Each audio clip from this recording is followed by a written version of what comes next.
again, Year 1, it's Mrs. Stephen back to do a little English lesson with you. Now, I know that yesterday you may have all been out looking at habitats. I'm wondering if you can remember what a habitat is and if you can tell me. Yeah, you're right. It is an environment where an animal may live. And there are hundreds of different habitats around, and you may have found one in the garden or even inside. Now, today we're going to use that knowledge and write a little poem all about it. But before we do, I wonder if you can remind me of your senses. Again, it's a little bit scientific using your senses. One of your senses is to see. You use your eyes to see. Oh, that's not a very good one, is it?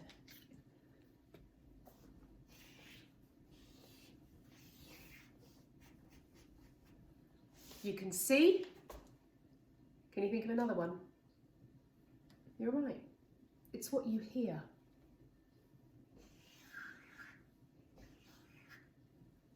I wonder if you can stop and just listen. What can you hear? I can hear the pitter-patter of raindrops on my windows and my dogs walking around on the floor, their claws on the ground. Another of our senses is the smell. That's a nose. I wonder what you can smell at the moment. Or I wonder if you went into a habitat what you'd be able to smell. Another of our senses that we're going to be using today is feel.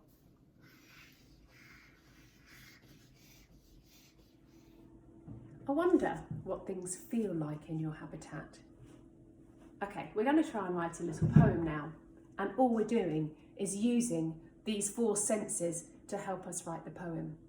It might help for you to go into your habitat and pretend you could crawl around. If you're a little woodlouse, crawl really slowly, creep around and think about all of these things. If you were a woodlouse, what would you be able to see? What would you be able to hear? What could you smell? And I wonder what it would feel like. On this piece of paper, I've drawn some really faint lines just to help me. So if you've got a plain piece of paper, this might help you when you're forming your letters and making them all the same size. Our poem is going to start with our senses, and each line is exactly the same. It has the same start. The only thing we're changing is the sense that we're using.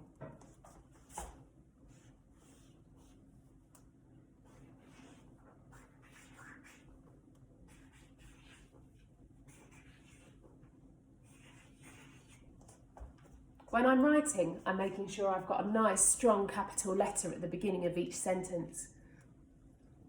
I can see. So each of your lines in your poem is going to start with I can.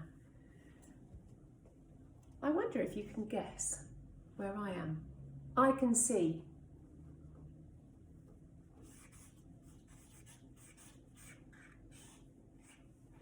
Tall.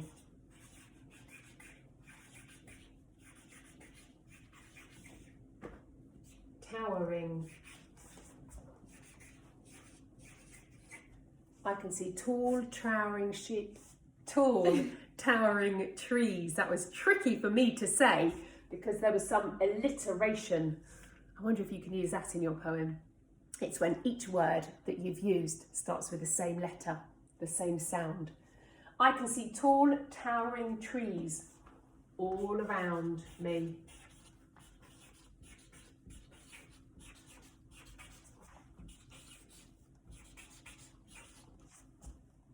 The great thing about a poem is you don't need punctuation sometimes, so I don't even need to put a full stop, but I can do if I want to.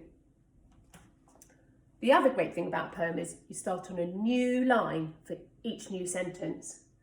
So our next one is going to be what I can hear. Start with my big tall capital letter,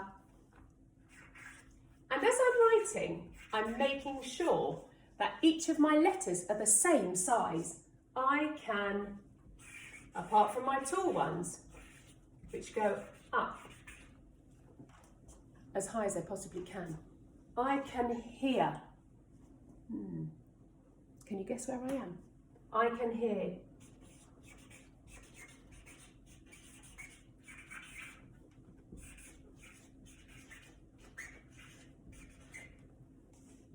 crunchy leaves.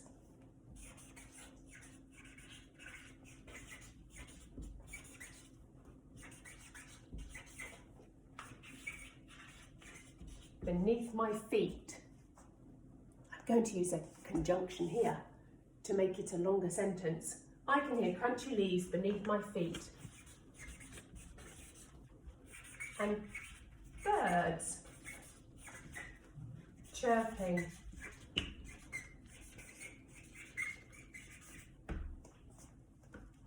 In the trees.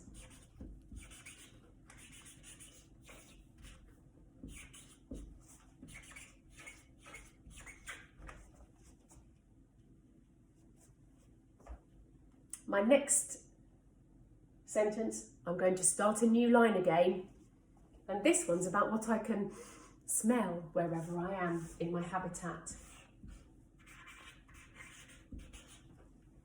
Don't forget finger spaces. I didn't do a very good one there. I'm sure you can do a better job than me. I can smell. Make your alls taller than mine. I can smell. I can smell fresh pine needles.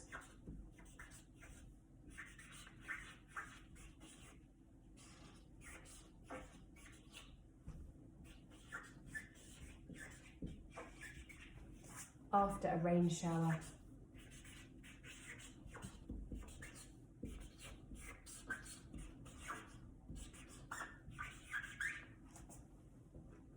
I'm going to put a full stop, and I think I will add one up here so that I know it's the end of my sentence.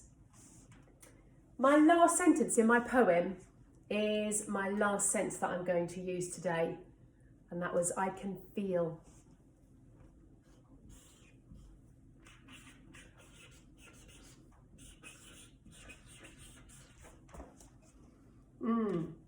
In my habitat, I can feel rough bark on the tips of my fingers.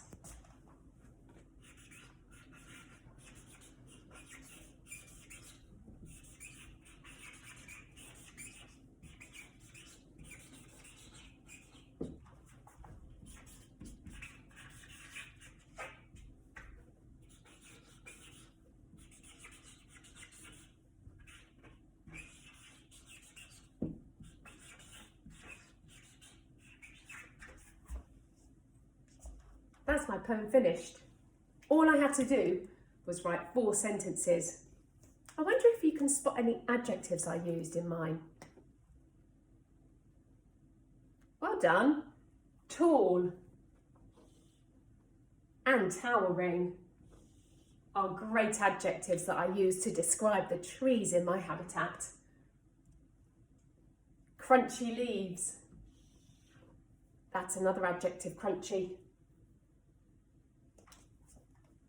Fresh pine needles, that described the pine needles, didn't it? And also, the bark was rough. That's a challenge for you. When you're writing your poem, see if you can add some adjectives to really describe your habitat. Did you guess where I was when I was writing this poem? I was with Miss Whiteford, and we were in the woodland at school. Enjoy writing about your habitats, and I can't wait to read them on Evidence Me. Good luck. See you soon.